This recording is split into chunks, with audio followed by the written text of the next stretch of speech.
नमस्कार प्यारे साथियों, मैं मोनू चौधरी। ज्योग्राफी की इस ऑनलाइन जर्नी में आपका हार्दिक स्वागत है।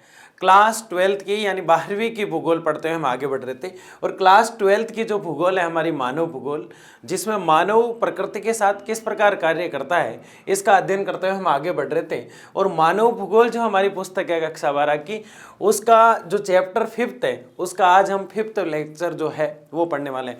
यानी कि मेरा कहने का तात्पर्य ये है कि चैप्टर जो हमारा 5 है, 5वां जो हमारा चैप्टर है, उसका हम 5वां लेक्चर पढ़ रहे हैं। इससे पहले जो हमारा लेक्चर था लेक्चर 4, उसके अंदर हमने वाणिज्यिक कृषि और जो वाणिज्यिक कृषि के साथ वाणिज्यिक पशुपालन पर विस्तृत चर्चा की थी। वाणिज्यिक पशुपालन क्या होता है और चलवासी पशुचारण क्या होता है, इन दोनों में हमने भेद भी किया और अच्छे से इस बात को आप समझ गए थे। आज हम कृषि के प्रकारों की बात करेंगे कि कृषि कितने प्रकार की होती है। कृषि के जो प्रकार होते हैं वो वाणिज्यिक पशुधन पढ़ते हुए हमने लास्ट में देख लिए थे कि इस प्रकार से कृषि के जो पार्ट होते हैं वो होते हैं। यानी कि दुनिया में कई तरह की कृषि होती है, पूरे विश्व में, पूरे संसार में ढेर प्रकार की कृषियां की जाती है, जिसमें रोपण कृषि होती है, जिसमें भूमध्य सागरीय कृषि होती है। लेकिन आज इस कृषि की हम बात करने वाले हैं। आज का लेक्चर जिस कृषि पर हम टिका हुआ है, वैसे आपको पशुधन दिखाई दे रहा है यहाँ पे, यानी पशुधन दिखाई दे रहा है, मतलब अभी हम प्राथमिक क्रिया में हैं। कृषि की बात कर रहा हूं, मतलब अभी हम प्राथमिक क्रिया कर रहे हैं और हमारे चैप्टर का नाम भी क्या है, प्राथमिक क्रिया। तो आज के इस चैप्टर में हम क्या, आज के इस लेक्चर में हम क्या पढ़ने वाले हैं? आज के इस लेक्चर में हम निर्वाह कृषि के बारे में बात करेंगे। यानी कि निर्वाह कृषि वह कृषि है जो एग्जाम में तो 100 में से 100% पूछी जाती है, लेकिन इसका नॉलेज हुए बगैर बाकी जो कृषियां होती है, रोपण हो चाहे भूमध्य हो, वो भी समझ में नहीं आती है। इसलिए लाडलू सबसे पहले हमें निर्वाह कृषि को पढ़ना है। उसके बाद निर्वाह कृषि के 2 रूप होते हैं, निर्वाह कृषि के भी रूप होते हैं, यानी भूगोल, भूगोल, भूगोल की फिर ब्रांचेज। इसी प्रकार कृषि जो हम पढ़ रहे हैं, कृषि में भी कृषि के क्या होती है, ब्रांचेज होती है, कृषि के भी कई प्रकार होते हैं। तो निर्वाह कृषि जो हम पढ़ रहे हैं उसके भी हमें 2 रूप देखने को मिलेंगे, जो बहुत ही आसान है, बहुत ही सिंपल है और बड़े ही इंटरेस्टिंग है। तो बिना समय व्यर्थ किए आज हम पढ़ डालते हैं निर्वाह कृषि क्या है। देखिए क्या है निर्वाह कृषि, बड़े ही ध्यान से और मस्त तरीके से पढ़ते हुए हम आगे बढ़ रहे हैं। और इसके अंदर हम देख रहे हैं कृषि के प्रकार। निर्वाह कृषि क्या है? व्यक्ति को जीवन यापन करने के लिए, अपनी जीविका को चलाने के लिए, अपने जीवन को जीने के लिए वो किसी ना किसी प्रकार की खेतीबाड़ी करता है, किसी ना किसी प्रकार की कृषि वो करता है, वो कृषि ही निर्वाह कृषि कहलाती है। इसका कोई अलग से अर्थ नहीं लगाना है आपको सबसे पहले ये पता होना चाहिए कि कृषि क्या होती है। तो वी हट लेसी बहुत पहले कह गए, वी हट लेसी कौन कह के गए थे? वी हट लेसी बहुत पहले कह गए। बहुत पहले कब? 3रा और 4था लेक्चर हम जब पढ़ रहे थे तब वी हट लेसी ने कहा था कृषि वह है जब खेत को खोदा जाता है, जुताई की जाती है, खेत की खोदना मतलब जुताई, और फिर उसके अंदर बीज बोया जाता है। खेत की जुताई और बुआई करके फिर उसके अंदर फसल बोई जाती है, वो कृषि है। और इसके साथ हमेशा ही पशुपालन आता है, यानी कृषि प्लस पशुपालन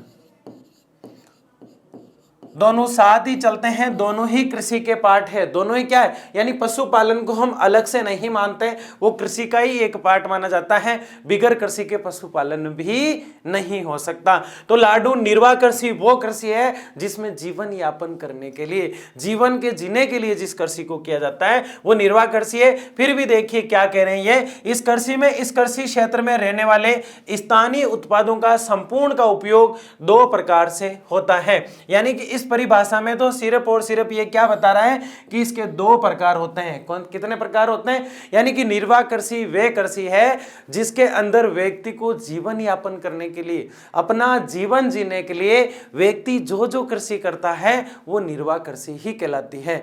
तो फिर रोपण में क्या पढ़ेंगे? रोपण में रोपने का काम, भूमध्य सागर में भूमध्य वाला काम। तो इस निर्वाह के अंदर जीवन जीने वाली जो कृषि है उसी पर हम चर्चा करेंगे। इसके 2 भाग हैं। आदिकालीन निर्वाह कृषि यानी कि जो प्राचीन समय से, पुराने समय से हमारे पूर्वज, हमारे आदि मानव जो था वो करता आ रहा है। सबसे पहले उसने जो कृषि की उसका रूप आज भी समाज में देखने को मिलता है। आज भी परिवार में कुछ लोग ये कृषि करते हैं। आज भी भारत में ही नहीं पूरे विश्व में ये कृषि की जाती है, जो पुराने समय से चली आ रही है। आदिकालीन कृषि कहलाती है। क्या कहलाती है? आदिकालीन कृषि। गहन निर्वाह कृषि यानी कि थोड़ा सा उसमें चेंज लाए हम, थोड़ा सा उसमें बदलाव लाए। चारावा पशुधन जब हम पढ़ रहे थे तो चारावा पशुधन वही था जो आदि मानव कर रहा था, चारा का पशुधन वही था जो आदि मानव कर रहा था। लेकिन चलवासी भी कह रहे थे उसको, यानी चलवासी पशुधन वही पशुधन था जो आदि मानव करता हुआ आ रहा था, लेकिन उसमें थोड़ा सा हमने संशोधन किया, उसमें थोड़ा सा हमने बदलाव किया, और उस बदलाव का परिणाम यह आया हमारे सामने, उस पशुधन का नाम ही हमने वाणिज्यिक पशुधन कर दिया। तो चलवासी पशुधन और वाणिज्यिक पशुधन जिस प्रकार हमने पढ़े थे, ठीक उसी प्रकार से हम ठीक उसी तरीके से और उसी मेथड के साथ हम पढ़ने वाले हैं आदिकालीन निर्वाह कृषि और गहन निर्वाह कृषि। आदिकालीन निर्वाह कृषि जो है उसमें थोड़ा सा बदलाव कर देना, उसमें नई टेक्नोलॉजी को मिला देना, और थोड़ी सी इसमें फसलें भी चेंज होती है, कोई थोड़ी सी फसलें, यानी थोड़ा बहुत अंतर होता है किसमें, आदिकालीन निर्वाह कृषि में और गहन निर्वाह कृषि में। दोनों सेम दोनों बराबर से दिखाई देती है, लेकिन ये तो ओल्ड समय से, पुराने समय से, हमारे पूर्वजों के समय से चली आ रही है, जबकि गहन निर्वाह कृषि आज की छोटी कृषि है, आज का कल का छोटा बच्चा है। क्या है? निर्वाह कृषि छोटा बच्चा है। तो इनको बहुत ही शानदार तरीके से अब हम पढ़ रहे हैं, और उसमें हम सबसे पहले डिटेल से जिस पे चर्चा कर रहे हैं, विस्तृत और विस्तार से जिस पे चर्चा कर रहे हैं, वो आदिकालीन निर्वाह कृषि है। यानी कि आदिकालीन निर्वाह कृषि क्या है? ये एक तरह से स्थानांतरित कृषि है। मैंने आपको बताया था स्थानांतरित कृषि क्या होती है। स्थानांतरित कृषि वे कृषि है जो स्थान बदल बदल के की जाती है। बड़े ही ध्यान से 2 मिनट आपको देखना है। ये स्थानांतरित जो कृषि होती है इस पे हम चर्चा कर रहे हैं, और स्थानांतरित कृषि 100 में से 100% यानी 100% एग्जाम में पूछी जाती है। तो जानते हैं स्थानांतरित कृषि होती क्या है। स्थानांतरित कृषि जो होती है जंगलों में होती है। कहां होती है? जंगलों में होती है। बड़े बड़े जंगल होते हैं, बड़े बड़े पहाड़ होते हैं, उन पहाड़ों के बीच में की जाती है, और इसे आदि मानव जैसे लोग या आदिवासी लोग जिसे हम कह सकते हैं, या जनजाति के लोग जिसे हम कह सकते हैं, वो इस कृषि को करते हैं। कौन करते हैं? स्थानांतरित कृषि को जनजाति के लोग करते हैं, और ये जंगलों में की जाती है। कहां की जाती है? जंगलों में। एग्जाम्पल के तौर पर यह समझने के लिए यहां पे मैं 3 पहाड़ ले रहा हूं, 3 पहाड़ ले रहा हूं। पहाड़ अलग होता है, पर्वत अलग होता है, और पठार अलग होता है।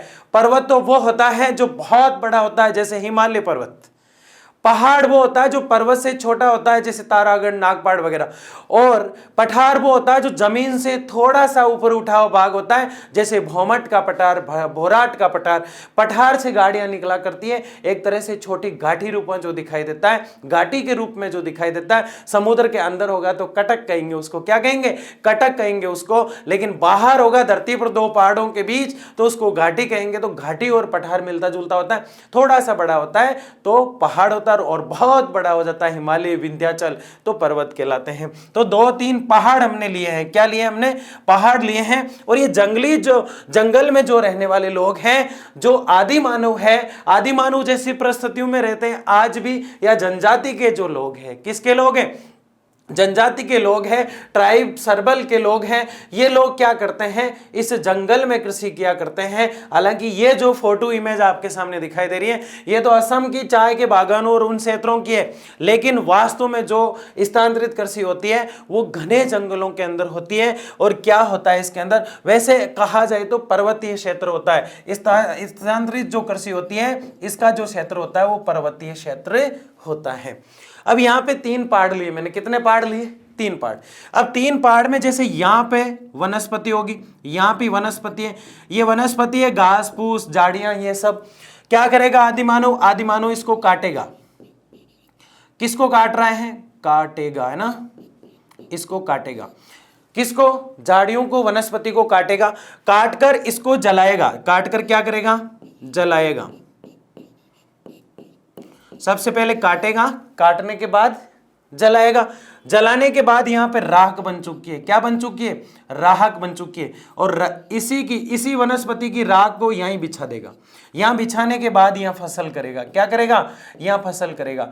6 महीने या 2-3 साल तक भी होती है कभी कभी, लेकिन मोस्टली 6 महीने में ये स्थान को बदल देता है, क्योंकि 6 महीने बाद यहाँ पे फसल दोबारा नहीं होती, क्योंकि मिट्टी तो यहाँ थी नहीं, यहाँ तो वनस्पति को जलाकर राख की रखी थी, तो राख पे एक ही बार फसल होती है। फिर ये क्या करता है? इस स्थान को बदल देता है और दूसरे स्थान पर आकर यानी अगले पहाड़ के पास जाकर वहां की जो वनस्पति होती है, इस वनस्पति को क्या करता है? सबसे पहले काटेगा, फिर इसको जलाएगा, फिर इसकी राख करेगा और फिर इसको ऐसे बिछा देगा। बिछाने के बाद फिर यहां फसल करेगा। बताओ स्थान बदला कि नहीं बदला?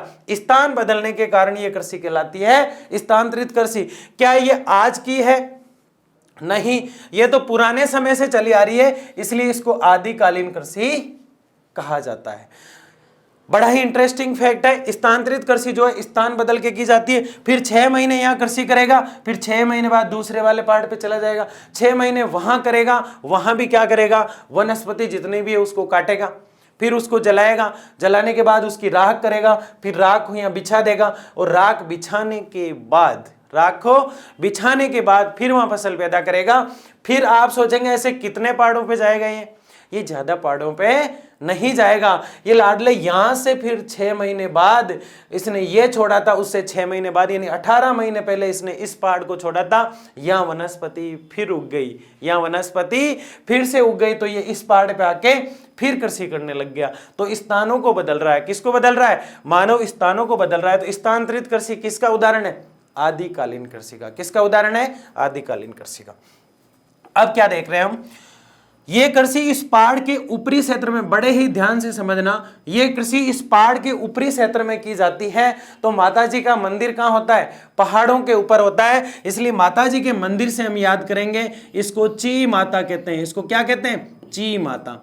यानी जब भी स्थानांतरित कृषि को पहाड़ की ढाल के वहां पे किया जाता है, पहाड़ की चढ़ाई पे किया जाता है, तब वो ची माता कहलाती है। और ये पहाड़ों के बीच में जो समतल जगह आपको दिखाई दे रही है, एक पहाड़ यहाँ और दूसरा पहाड़ यहाँ, इनके बीच में जो समतल जगह दिखाई देती है, उस समतल जगह पे की जाती है, तो व्यक्ति की धज्जियां उड़ जाती है। व्यक्ति की क्या उड़ जाती है? धज्जियां उड़ जाती है। इसलिए समतल स्थान पर जो करते हैं उसको धज्जियां से हम याद रखेंगे, उसको दजिया कृषि कहते हैं। उसको क्या करते हैं? दजिया कृषि कहते हैं। इसको क्या कहते हैं भाई? दजिया कृषि कहते हैं। और ये सारा ही काम जो करता है वो झूम झूम के करता है। कैसे करता है? वो झूम झूम के करता है, खुश होके करता है, इसलिए इसको झूमिंग कृषि भी कहा जाता है। अलग अलग क्षेत्रों में इसके अलग अलग नाम है। झूमिंग कृषि को अलग अलग देश में अलग अलग नामों से जाना जाता है। स्थानांतरित कृषि कह दो, झूमिंग कृषि कह दो, कुछ भी इसको कह दो, इसके ढेर सारे नाम है। लेकिन आपको याद क्या रखना है? जब स्थान बदल के कोई कृषि की जाती है, जब स्थानों में बदलाव करके कोई कृषि की जाती है, जब पहाड़ी क्षेत्र में कोई कृषि की जाती है, जब जनजाति द्वारा कोई फसल पैदा की जाती है, जब जंगलों में कोई खेती हो रही है, जब किसी वनस्पति को काट कर जलाकर राख बनाकर फिर उसकी कृषि की जा रही है, तो सीधे सीधे मोटे तौर पर हम उसे क्या कहेंगे? स्थानांतरित कृषि। क्या कहेंगे उसे? स्थानांतरित कृषि। तो बताओ आदिकालीन निर्वाह कृषि का पहला पॉइंट समझ में आया कि नहीं आया? बहुत ही शानदार और बहुत ही मस्त तरीके वाला ये पॉइंट था। आगे क्या कह रहा है? ये कृषि उष्ण कटिबंधीय क्षेत्रों में की जाती है। गर्म वाले क्षेत्र जो होते हैं उसमें भी की जाती है। वैसे आप सोचेंगे पहाड़ी क्षेत्र में तो पौधे पेड़ होंगे, वहां तो बारिश होनी चाहिए, लेकिन कहीं जगह ऐसी होती है तो वहां उष्ण कटिबंधीय क्षेत्र होता है, उन क्षेत्रों में की जाती है। क्योंकि आदिकालीन निर्वाह कृषि सिर्फ अब आप सोच रहे हैं स्थानांतरित कृषि के लिए तो पहाड़ और बारिश वगैरह की जरूरत होगी, तो फिर सर आप ऐसे कैसे कह रहे हैं कि उष्ण कटिबंधीय यानी गर्म क्षेत्रों में होती है? मैं इसकी बात नहीं कर रहा हूं। आदिकालीन कृषि में स्थानांतरित भी आती है जो पहाड़ों में होती है, और आदिकालीन में गर्म क्षेत्रों में होने वाली फसलें भी आती है जो ढेर सारे लोग अलग अलग क्षेत्रों में किया करते हैं। तो उष्ण कटिबंधीय क्षेत्रों में भी आदिकालीन कृषि देखने को मिलती है। आदिकालीन कृषि के ये सारे पॉइंट है, जबकि स्थानांतरित कृषि जो है उसका ये पूरा जो सिस्टम है मैंने आपको बताया। ये कृषि उष्ण कटिबंधीय क्षेत्रों में की जाती है, यानी गर्म। उष्ण का मतलब गर्म, कटिबंध का मतलब क्षेत्र। उष्ण का मतलब गर्म और कटिबंध का मतलब क्षेत्र। आगे देखिए, ये कृषि आदिम जाति के लोग करते हैं। आदिम जाति का मतलब है जो पुराने समय से ही उसी वेशभूषा में, उसी तरीके से, आज उनमें कोई ज्यादा बदलाव नहीं आया, वो जनजाति के लोग कहलाते हैं। वो पहाड़ी क्षेत्रों में रहते हैं और भारत में ही नहीं पूरे विश्व में से कई क्षेत्र देखने को मिलते हैं। तो ये आदिम जाति यानी जनजाति के लोग करते हैं।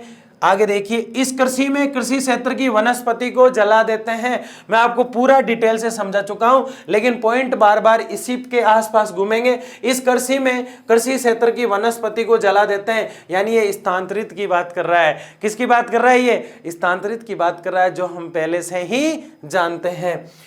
जली हुई वनस्पति की राख उर्वरक का काम करती है। उर्वरक वो होता है जो मिट्टी को उपजाऊ बनाता है, फसल को ताकत देता है, फसल को ऊर्जा देता है। जैसे गाय, भैंस, बकरी आदि का जो गोबर होता है उसको खेत में बिखार दिया जाता है। जब उसे खेत में बिखार देते हैं तो उसके बाद जो फसल होती है वो उर्वरकता का काम करती है। किसका काम करती है? उर्वरकता का काम करती है। तो स्थानांतरित कृषि, स्थान बदल के, इसका नाम जूमिंग। पहाड़ के ऊपर हुई चिमाता, नीचे समतल पे हुई तो दजिया, और कई तरह की बातें हमने इसके अंदर देखी। तो आदिकालीन कृषि का नाम आते ही सबसे पहले स्थानांतरित कृषि, जिसे जूमिंग कृषि कहते हैं। अलग अलग देशों में अलग अलग नाम से भी जाना जाता है। तो आदिकालीन निर्वाह कृषि के कुछ बिंदु हमने देखे। आगे देखिए, इसलिए इसे दहन कर्तन कृषि भी कहा जाता है। अब कुछ समझाने की जरूरत है? बिल्कुल भी नहीं है। इसमें दहन होता है कि नहीं होता है? वो वनस्पति काटी हमने, वो झाड़ियां काटी हमने, फिर उनको जलाया हमने, फिर वो राख हुई, फिर राख को बिछाया हमने, फिर जो फसल हुई उसको फिर काम में लिया हमने। तो बताओ दहन हुआ कि नहीं? रावण का दहन होता है, रावण जलाया जाता है, तो वनस्पति का दहन हो गया, क्योंकि हमने वनों को ही जला दिया। तो दहन या कर्तन कृषि भी इसे कहते हैं। इसके खेत बहुत छोटे होते हैं। बड़े हो ही कैसे सकते हैं? आप बताओ, बड़े हो ही कैसे सकते हैं? इसके खेत बड़े हो सकते हैं क्या? पहाड़ों के बीच में 20-20 बीघा की जमीन हो सकती है क्या? कभी भी नहीं हो सकती। पहाड़ों के बीच में स्पेस होता है कम, पहाड़ों के बीच में दूरी होती है कम, इसलिए जगह होती है कम, इसलिए इसके खेत होते हैं कम यानी छोटे। इसमें पुराने औजार, अभी हम मशीन वगैरह, ट्रैक्टर वगैरह तो बहुत आसानी से जा नहीं सकते, तो वहां पुराने औजार ही काम में लेते हैं। लकड़ी, कुदाली, फावड़े द्वारा। फावड़ा क्या होता है? फावड़े क्या होते हैं? एक लोहे का इस प्रकार का धातु होता है जो चौकोटा टाइप होता है, आगे से थोड़ा यूं मुड़ा हुआ रहता है, उसके पीछे एक हत्ता लगा रहता है लकड़ी का, और उससे मिट्टी खोदने के लिए काम में लिया जाता है। कौन कौन जानता है कमेंट बॉक्स में बताना। फावड़े, ये फावड़े होते हैं, या ना, ये वो पहाड़े नहीं है 2 × 4 4 × 6 वो वाले पहाड़े नहीं है ना, ये पहाड़े अलग हैं। कुछ समय बाद स्थान बदल देते हैं, हम जानते हैं कि नहीं जानते हैं? स्थान बदल देते हैं, उपजाऊपन में कमी आ जाती है, क्योंकि मिट्टी तो वहां थी नहीं, वहां तो राख ही राख था। क्या था वहां? राख ही राख था। फिर वनस्पति को जलाया जाता है, फिर वनस्पति को जलाया जाता है। एक नई कृषि क्षेत्र के निर्माण करते हैं, एक नए कृषि क्षेत्र का निर्माण करते हैं। आपके दिमाग में उस ढांचा जो है वो बैठ जाना चाहिए कि 3 पर्वत मैंने बताए, इमेज बन जानी चाहिए। तीनों पर्वत में, पहले पर्वत पे 4 जने हम गए, हमने वनस्पति को काटा, झाड़ियों को काटा, कांटों को काटा, छोटे पौधे बड़े पौधे सबको काटा, इकट्ठा किया और आग लगा दी। दूसरे दिन गए, ठंडा होने के बाद जो राख थी उसको हमने बिछा दिया। राख को बिछाने के बाद वहां पे फसल किया। फिर 6 महीने बाद चेंज करके दूसरे वाले पहाड़ पर सेम प्रक्रिया अपनाई। फिर 6 महीने बाद तीसरे वाले पर अपनाई। तो खेत छोटे होंगे कि नहीं होंगे? बिल्कुल होंगे। उसके अलावा क्या होगा? उसके अलावा इसे जूमिंग भी कहते हैं। चिमाता ऊपर पहाड़ पे हो रही है, दजिया नीचे समतल भाग पे होती है। तो ये सारी चीजें मैं आपको बता चुका हूं जो अब आपके सामने आ रही है। फिर वनस्पति को जलाकर एक नए कृषि क्षेत्र की ओर चले जाते हैं, क्योंकि वो स्थान को बदल रहा था, इसीलिए तो नाम क्या है? स्थानांतरित कृषि। आगे बढ़ते हैं।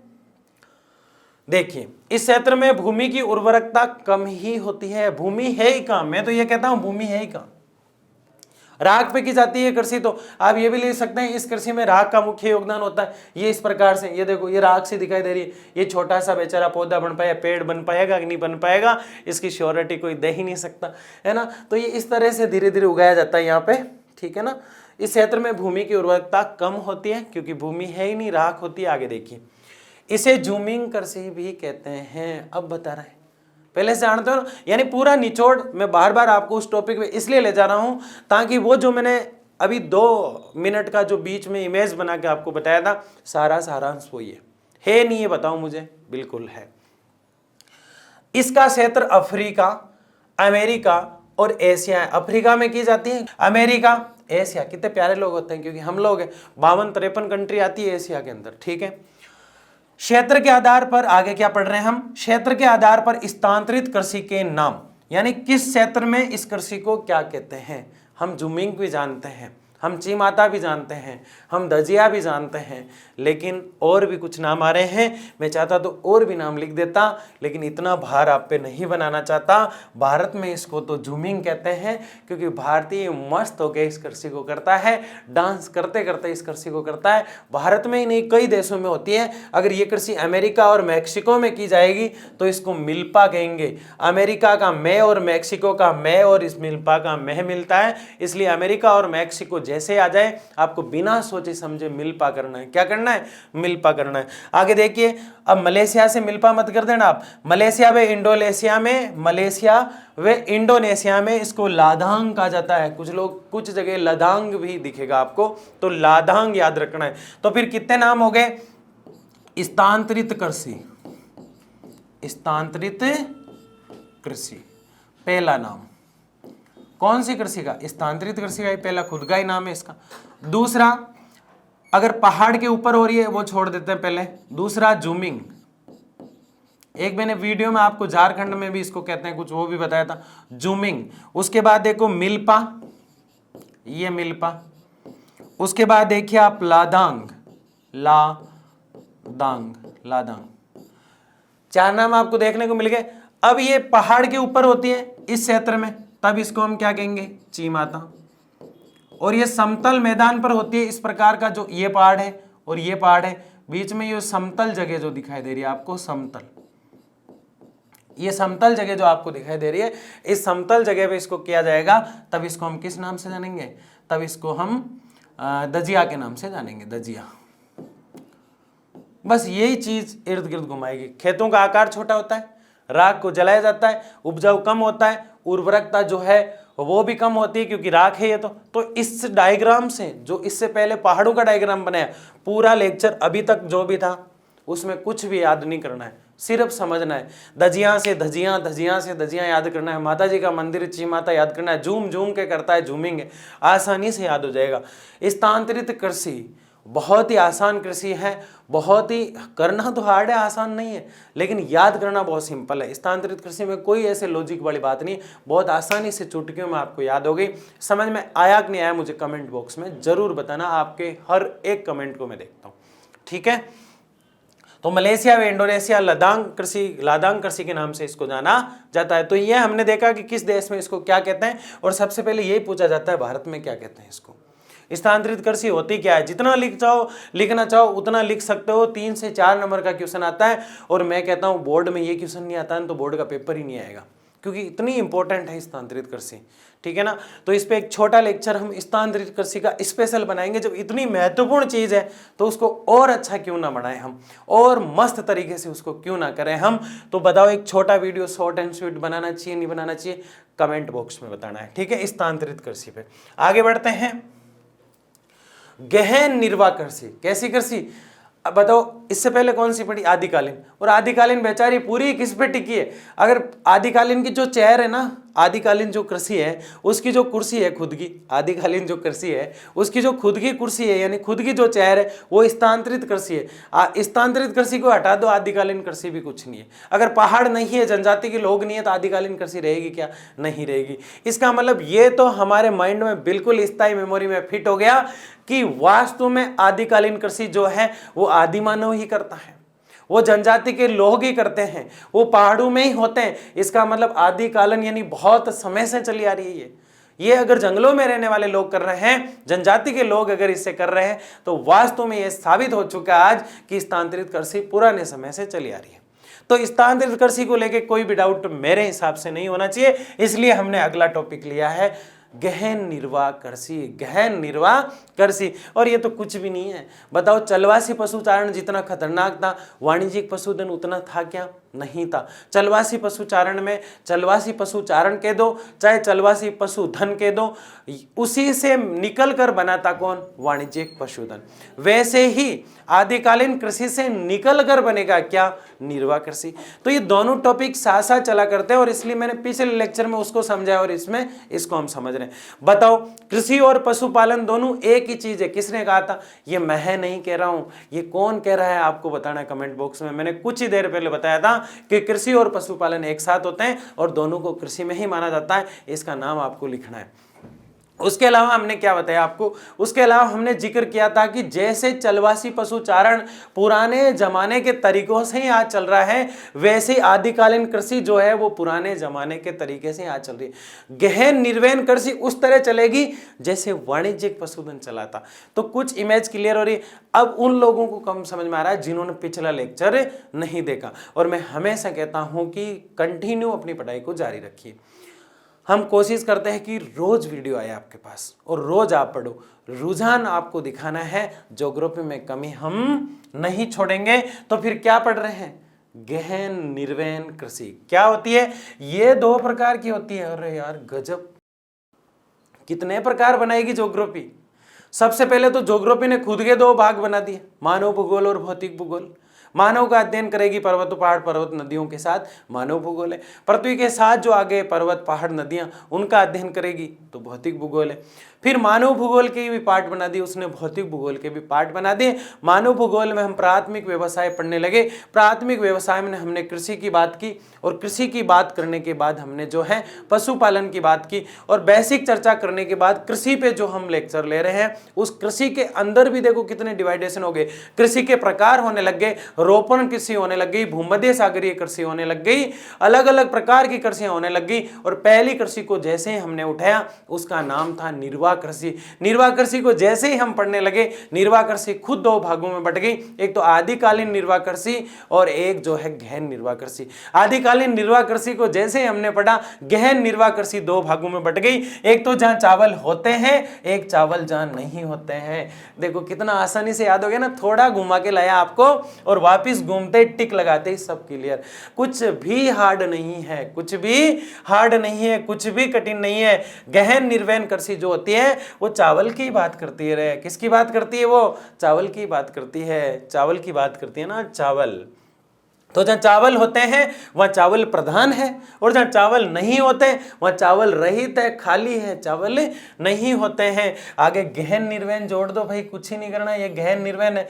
नाम तो यहीं छुपा है, यहाँ तो दोनों जगह चावल है, ये भी चावल ये भी चावल, तो अर्थ तो पूरा यहाँ छुपा है। देखो ये अर्थ छुपा है। प्रधान है मतलब होते हैं चावल, रहित है मतलब नहीं होते हैं चावल। तो 2 प्रकार बना दिए हमने। कितने प्रकार बना दिए भाई? 2 प्रकार बना दिए। बड़े खतरनाक है ना ज्योग्राफी वाले, बच्चों को कितना कंफ्यूज कर देते हैं। जबकि छुपा क्या है इसमें? एक जगह तो चावल होते हैं और दूसरी जगह चावल नहीं होते हैं। और जब हम चावल की खेती पढ़ेंगे हमारी ज्योग्राफी में, तो चावल जहां जहां होते हैं और गेहूं जहां जहां होते हैं, मूंग, मोहट, गंवार, जो जो चीजें भारत के अंदर जितनी भी कृषियां होती है, मैं आपको वादा करता हूं सिर्फ एक लाइन से याद करा देंगे, क्योंकि इतनी शानदार ट्रिक बनाई है मैंने आप लोगों के लिए। लेकिन जहां चावल होते हैं वो चावल प्रधान होते हैं, और जहां चावल नहीं होते हैं वो चावल रहित होते हैं। ये निर्वाह कृषि के भाग है। आदिकालीन कृषि तो बेचारी स्थानांतरित कृषि पे ही अपना सब कुछ मर्डर कर गई, सब कुछ खात्मा कर गई।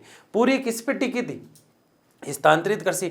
यानी जिसको स्थानांतरित कृषि आती है उसको आदिकालीन कृषि पूरी आती है, और जिसको चावल के बारे में पता है, एक जगह होते हैं एक जगह नहीं होते हैं, उसको निर्वाह कृषि और उसके भाग आसानी से याद है। ये निर्वाह क्या होता है? जीवन जीने के लिए खेती बाड़ी करते हैं, वही निर्वाह कृषि और क्या है ना। इन दोनों कृषियों को आसानी से पढ़ते हैं।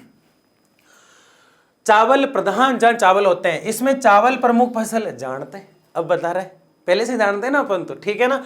इसमें चावल प्रमुख फसल होती है। खेतों का आकार छोटा होता है। अब छोटा होता है इसका मतलब ये नहीं आदिकालीन को घुसेड़ दे, खेत छोटे होते हैं तो होते हैं, इसमें हम क्या करें, ठीक है।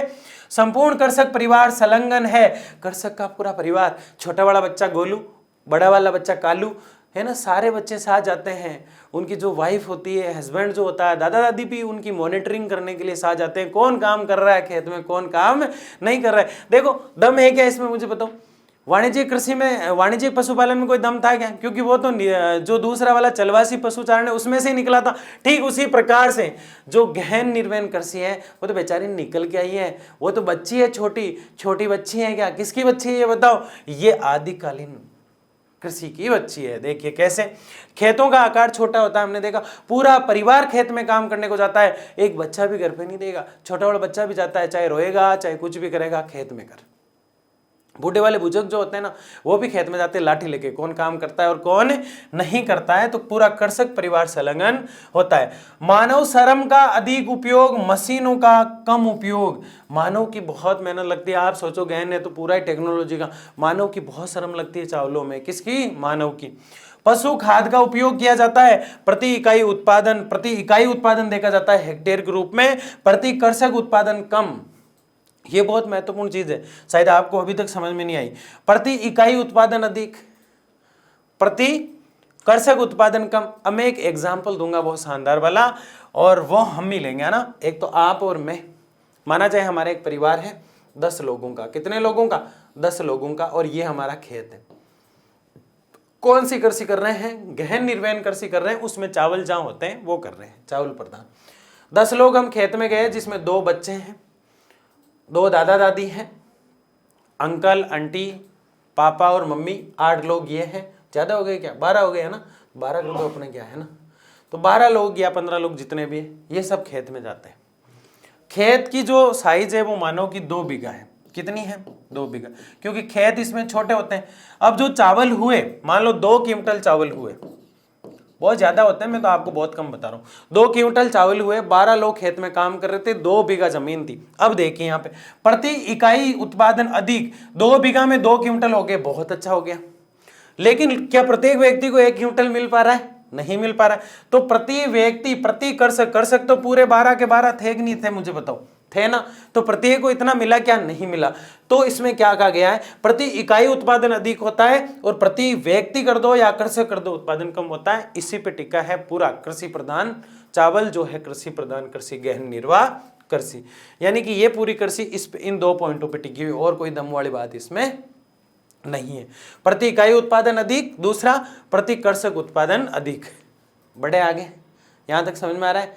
कहां से शुरू किया था हमने? बहुत पहले से शुरू किया था, पहला चैप्टर, उसकी बात नहीं करना। हमने आज शुरू किया था कृषि के प्रकार, और आज हम पढ़ रहे हैं निर्वाह कृषि, जो पहली हमारी कृषि है। और जो आप बुक को जब खोलेंगे ना, तो आप खोलते ही देखोगे सबसे पहले निर्वाह कृषि। और अधिकतर बच्चे जो ऑफलाइन पढ़ते हैं, मैंने ये देखा, उसको देखते ही माथा खराब हो जाता है कि गुरुजी ये क्या है, कुछ समझ में नहीं आ रही। चावल प्रधान निर्वाह दिखा रहा है, चावल रहित निर्वाह दिखा रहा है, आदिकालीन खुद निर्वाह दिखा रही है, खुद निर्वाह अलग से निर्वाह बनी हुई है। तो ये निर्वाह है क्या? ये जीवन जीना निर्वहन कहलाता है। क्या कहलाता है? जीवन यापन करना निर्वहन कहलाता है। तो निर्वाह से नहीं डरना है, आज ही पढ़ना है बुक में जाके, है ना, आज ही पढ़ना है। पशु खाद का उपयोग ये सब पढ़ चुके हैं हम, और मैं आपको बता रहा था इसकी ये 2 महत्वपूर्ण जो चीजें हैं, ये बहुत महत्वपूर्ण है और पूरी इस पे टिकी हुई। तो फिर बताओ क्या पढ़ा? चावल प्रधान गहन निर्वाह कृषि। ठीक है, आगे बढ़ते हैं। चावल रहित गहन निर्वहन कृषि। चावल नहीं होते हैं रे, रहित मतलब चावल नहीं होते हैं। एशिया के अनेक भागों में की जाती है। क्या कह रहे हैं हम? एशिया के अनेक भागों में की जाती है। चीन के मंचूरिया और कोरिया जो अलग से ही है, वहां गेहूं की होती है। शुष्क क्षेत्र जो सूखे क्षेत्र है, राजस्थान का जैसलमेर, बाड़मेर, बीकानेर, जोधपुर। शुष्क का मतलब सूखा, शुष्क का मतलब सूखा, वहां बाजरा होता है। धान की फसल, ये धान की जो फसल होती है ना, जलोढ़ और दोमट मिट्टी में होती है। किसमें होती है? दोमट मिट्टी में। ये खरीफ की फसलें होती है। किसकी होती है? खरीफ की।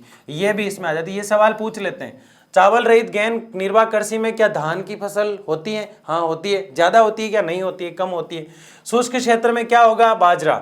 चीन और मंचूरिया ज्यादा क्या करते हैं? गेहूं करते हैं। एशिया के अनेक भागों में क्या होता है? चावल के अलावा सब होता है। तो यहां आप देखो चावल नहीं हो रहा है, यानी कि यहां चावल आपको बहुत कम देखने को मिल रहा है। क्यों? क्योंकि ये तो चावल रहित है। और पीछे वाली में हमने क्या देखा? चावल प्रधान है। प्रधान और रहित का अर्थ समझ गए ना, तो सब कुछ समझ आओगे। प्रधान मतलब होती है, रहित मतलब नहीं होती है। बस निर्वाह आदिकालीन निर्वात तो स्थानांतरित कृषि पे टिकी है, ये हम बात कर चुके हैं। दूसरा हमारी जो थी, दूसरी जो आज के आधुनिक समय पे जो चलती थी उसको हमने दो भागों में बांटा, एक तो चावल प्रधान और एक चावल रहित। तो ये हमने देखा, तो ये आपको बहुत आसानी से समझ आ गई, मुझे पूरी उम्मीद है। आगे क्या देख रहे हैं हम, आगे आपके लिए सरप्राइज है ना। थैंक यू, बहुत बहुत धन्यवाद। शिद्दत से, मन से, लगन से यूं ही पढ़ते रहिए। जो भी डाउट हो कमेंट बॉक्स में बताना है। बहुत बहुत धन्यवाद।